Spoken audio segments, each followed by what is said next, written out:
जैसे कि आप देख रहे हैं, कल भी हमने एक आपके साथ एक प्रेस कॉन्फ्रेंस की थी परसों तारीख में। और एक बहुत अच्छा पैंजिम पुलिस स्टेशन ने एक ज्वेलरी जो चोरी हुई थी उसका एक केस वर्कआउट किया था और उसके अंदर करीब 12 लाख की ज्वेलरी रिकवर की है।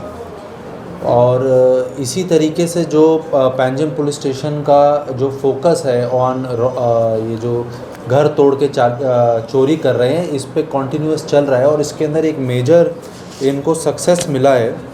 2 लोगों को अरेस्ट किया गया है। एक का नाम है मिस्टर अरमान। ये उम्र इनकी 33 साल है, रहने वाला he is from Gokulpuri Delhi. और दूसरा मिस्टर पवन, 22 साल उम्र है, ये रहने वाले महाराष्ट्र के हैं। और इन दोनों को अरेस्ट किया गया है। और इनके पास से हमें स्टोलन प्रॉपर्टी मिली है और सामान भी मिला है इस प्रकार का। ये नहीं है एग्जैक्टली, लेकिन इस तरीके का जिससे कि ये ताला तोड़ के घरों के अंदर चोरी करते थे। बेसिकली ये जो केस वर्कआउट हुआ है, एक पैंजिम के अंदर 1 तारीख को 1 जुलाई को एक आर्मी के स्टाफ की वाइफ के ने कंप्लेंट दिया था कि उनके घर के अंदर कुछ चोरी हुआ। और उसको जब हम वर्कआउट कर रहे थे तो उसके अंदर एक हमें बहुत अच्छा लीड मिला, जिसके अंदर एक गाड़ी का नंबर प्लेट हमें पता चला था। और उसके बाद उसकी इन्वेस्टिगेशन करते हुए जब निकला तो निकल के आया कि वो एक रेंट बाइक थी, एक स्कूटी को रेंट पे लिया गया था फ्रॉम कोलवा। और उसकी तहकीकात करते हुए, इन्वेस्टिगेशन करते हुए हमने इन एक्यूज़्ड को फाइनली नैप किया है और इनके पास से हमें ये रिकवरीज हुई है। इसमें जो महत्वपूर्ण चीज़ है वो बताने वाली वो ये है कि ये अरमान खान के ऊपर ऑलरेडी 10 मुकदमे हैं। इसमें ये केसेस मुंबई के हैं, बेंगलोर के हैं और दिल्ली के हैं। इसके अलावा इसका ये कहना है कि जो हमारी इनिशियल इंटेरोगेशन निकल के आया है कि करीब टोटल 25 केसेस इसके ऊपर हैं। उसकी बाकी डिटेल्स हम निकलवा रहे हैं। और जो दूसरा पवन है उसके ऊपर 2 रॉबरी के केसेस हैं, दोनों थाने के हैं। अभी बाकी सारी चीज़ें इनसे इन्वेस्टिगेशन में पूछी जा रही हैं, लेकिन जितना अभी तक इनिशियल इन्वेस्टिगेशन में हमें पता चला है, ये एक तरीके से इंटर स्टेट गैंग इसको हम कह सकते हैं, उसका ये पार्ट थे जो गोवा के अंदर आके तुरंत कुछ वारदात करके यहाँ से भागने का इनका प्लान था। लेकिन काफ़ी अलर्टनेस दिखाई पैंजिम पुलिस स्टेशन ने, led by PI and SDPO, and they have been able to arrest them and prevent such crimes. So I congratulate them, and this is a major breakthrough we've achieved, and we are hopeful that this will go a long way in stopping some of the recent house breaks which have happened. And there is one word of caution which through your medium I also want to spread, that what we have noticed through हमारा local intelligence से कि बहुत बार ऐसा हो रहा है कि लोग अपना जो क्योंकि स्कूल अब खुल गए हैं और मदर्स और पेरेंट्स बच्चों को स्कूल जब छोड़ने जाते हैं, लेने जाते हैं, तो कई बार वो घर को प्रॉपरली लॉक नहीं कर रहे हैं। तो हमारी एक एडवाइस है कि जब भी वो जाएं तो थोड़ी अपनी सावधानी बरतें और प्रॉपर अपने घर को बंद करके जाएं, ताकि कोई भी इस प्रकार की गतिविधि हो वो अवॉइड की जा सके। Thank you. अभी आपके कोई सवाल हैं तो आप पूछें। या इसके अंदर एक चीज़ और बतानी जो रह गई है वो ये है कि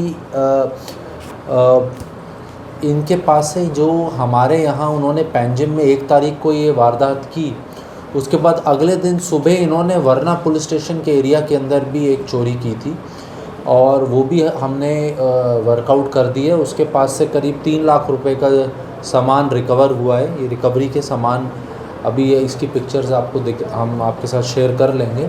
तो इसमें ये गोवा के अंदर जो इन्होंने 2 वारदात की थी, दोनों वर्कआउट कर ली गई। जी सर, जो ये अक्यूज्ड है वो स्पेशली चोरी के लिए गोवा में आया था? जी, अभी तो क्योंकि जो 30 तारीख को इसका आना और अगले दिन ही वारदात कर देना, ये यही दर्शाता है कि इनका जो मेन मोटिव गोवा आने का था वो क्राइम कमिट करने का था। टोटल कितने का सामान? 3 लाख के करीब जो रिकवरी हुई है वो वरना के उसके अंदर हुई है। अराउंड 60,000 का जो है वो पैंजिम की चोरी का है, तो around 3.5 lakhs we can say. Okay, congratulation sir आपकी पूरी टीम को। मेरा एक सवाल है कि ये जो आरोपी है उनके ऊपर चोरी के अलावा भी और कुछ क्राइम? जी, इनके ऊपर हर तरीके के प्राइमरीली तो जो ये अरमान है, इसका सारा क्राइम पैटर्न ये दिखाता है कि ये घर में ताला तोड़ के चोरी करता है। ज़्यादातर इस तरीके के लोग जो होते हैं वो एक ही तरीके के क्राइम में एक्सपर्टीज़ लेके वैसे ही क्राइम करते जाते हैं। तो अरमान का अगर हम देखें तो ऑलमोस्ट सारे क्राइम इसने जो किए हैं वो डे एचबीटी हैं। और जो इसके अलावा जो पवन है उसके ऊपर रॉबरी के ऑफेंसेस हैं। इसका मतलब है he is a violent person जो यूज़ ऑफ फोर्स भी करता है क्राइम कमिट करने के लिए। सर ये लोग कहाँ रह रहे थे गोवा में? अभी जो इन्होंने इनिशियली बताया ये एक गेस्ट हाउस में रह रहे थे कोलवा में, जहाँ से इन्होंने ये किराए पे बाइक लिया उसी के पास से। लेकिन इनको मालूम कैसे रहता है कि इस घर में ये रेकी करते हैं क्योंकि एक हैबिचुअल क्रिमिनल्स हैं ये, और काफ़ी लंबे समय से इनका क्रिमिनल रिकॉर्ड है। इसका पहला ऑफेंस जो अभी हमें जो रिकॉर्ड में मिला है वो 2013 का मुंबई का है। तो पिछले 11 साल का तो रिकॉर्ड ही है इसके क्राइम का। तो ऐसे करते करते they are able to quickly spot कि कहाँ पे कुछ ताला नहीं लगा हुआ या कहाँ पे कोई अपना घर को खुला छोड़ के गया या कहाँ ईजिली लॉक ब्रेक हो सकता है, और फिर वहाँ पे ऐसी वारदात कोई अंजाम देते हैं। तो कोई लोकल इन्वॉल्वमेंट है सर? नहीं, लोकल इन्वॉल्वमेंट किसी प्रकार का नहीं सामने आया। सर ये सिर्फ 2 लोग ही या और कोई है? नहीं, अभी तो जानकारी 2 लोगों की ही है और इनसे हम इंटेरोगेट करेंगे। अगर कोई और लोग भी इन्वॉल्व पाए गए तो उनको अरेस्ट किया जाएगा। ठीक। गोल्ड वगैरह की कोई चोरी वगैरह हुई? जी, कुछ गोल्ड और ज्वेलरी का सामान भी है, वो भी रिकवर हुआ है। सर ये जो इन दिनों में हम देख रहे हैं कि ये जो चोरी के केसेस है वो बहुत बढ़ रहे हैं इन दिनों में, तो उस पर आपकी तरफ से क्या? नहीं, जैसे मैंने आपको बताया कि पुलिस इसके अंदर बहुत प्रोएक्टिवली हम लोग डिटेक्शन का काम भी कर रहे हैं और प्रिवेंशन का काम भी कर रहे हैं। लेकिन जैसे मैं हमेशा कहता हूं कि हम हमेशा और हमें मिलता भी है पब्लिक का सपोर्ट के साथ ही हम और इंश्योर कर सकते हैं कि ऐसी चीज़ें ना हो। इसलिए रेजिडेंट वेलफेयर एसोसिएशंस और जो आम नागरिक भी हैं वो एहतियात बरतें। They should be more cautious and they should exercise all precautions so that these thieves do not get an easy access to their homes.